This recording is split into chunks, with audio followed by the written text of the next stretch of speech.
Welcome back to part 2 of the Arturia Microfreak Quick Start Guide.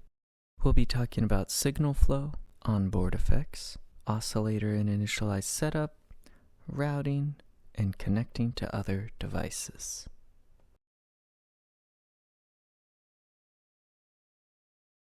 Signal flow.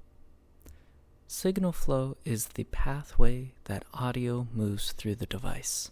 As per the manual, the sound is generated in the digital oscillator, then it goes to the filter and the analog VCA, voltage-controlled amplifier. In general, signal flow begins with a conception in the brain, which we then use a gate to trigger, either via keyboard or another mean. That gate then creates the sound in the oscillator. Could also trigger a digital playback or a sample, which then gets sent to the mixer where we can balance the oscillators and sound sources. Then a filter and an envelope generator are applied to the oscillator. After that, any extra modulation sources would then be applied, and then all of this sound is sent to the sound output, where we would then hear it and evaluate it, thus completing the cycle.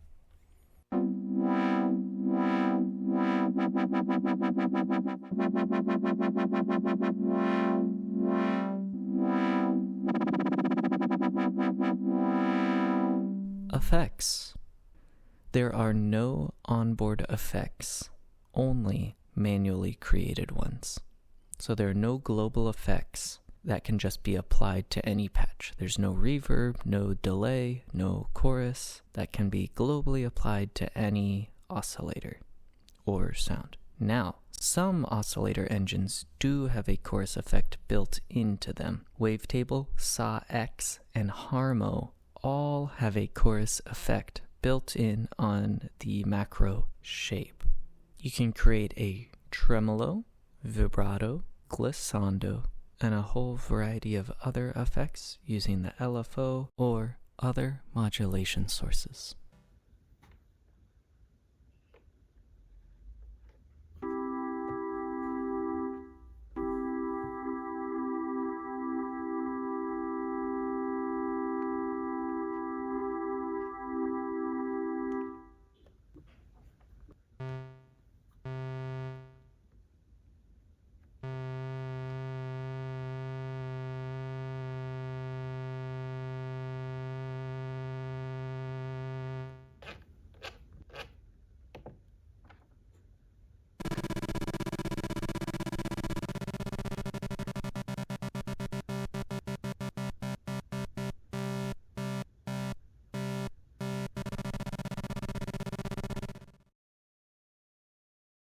Oscillator and initialized setup. The default setting of the synth is the initialized preset, and it will be found after the last created preset was added. It will start on basic waves with no routing pre-designed. On the basic waves engine, the wave will set to be about 24.7, the symmetry at 50, which is all the way down, and the sub-oscillator at 0. When we are building a patch, starting from this initialized setup, it all starts in the brain with a concept. We then move to the oscillator engines with the free macros to fine-tune that engine, then the filter and envelope generator, and then other modulations. The matrix, the LFO, the ARP and sequencer, the cycling envelope. Routing. On the Microfreak, there is a very clear mod matrix that can help conceptualize routing. You can scroll through this matrix and assign a positive or negative value to any connection. And there are 3 assignable parameters that you can change if you are looking for something different. The only parameters that are not assignable are the changing of filter type, changing of the cycling envelope type, turning the amp mod on and off, turning the arpeggiator on and off, or changing the octaves in the arpeggiator/sequencer. Everything else can be a modulation source or destination.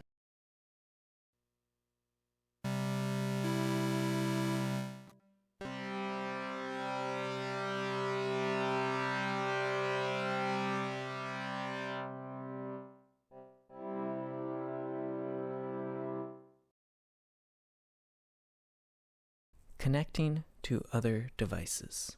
MIDI. The Microfreak has both a MIDI in and MIDI out, and it comes with a TSR to MIDI cable, which lets it be controlled and control other devices. By default, the Microfreak sends MIDI data on all 16 channels, and you can change this in the utility menu or the MIDI control center. As a note, when using the MIDI in, the pitch wheel of your MIDI device will be mapped to the pitch strip on the Microfreak, and that pitch strip by default goes up and down a full octave, so your pitch wheel will also go up and down a full octave. So just keep that in mind. CV, or control voltage, is an out direction, and it uses the 1 volt per octave standard and can be converted to a 1.2 volts per octave standard in the utility menu. The gate is also an out, which can be configured S-trig, V-trig 5 volts, or V-trig 12 volts, all controlled in the utility menu. There's a pressure out, and this can be changed to velocity or pressure in the utility settings. The clock can be an in or out, and has the variations of 24 pulses per quarter note, 48 pulses per quarter note, 2 pulses per quarter note, or 1 pulse per quarter note. The use of a TRS cable will provide both the clock and start signal. The use of a TS cable will only provide the clock signal. And connecting to a computer, you connect via the USB-B, and that is where you will be able to update the firmware via the MIDI control center, and it will also act as a MIDI device into your computer via this USB-B on your DAW, if you don't want to use a MIDI cable on the back.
frequency, frequency.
Thank you for watching, and I hope both of these guides help you on your journey exploring the Arturia Microfreak.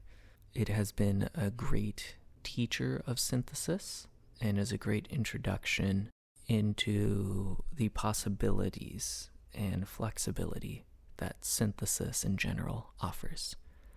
Keep exploring.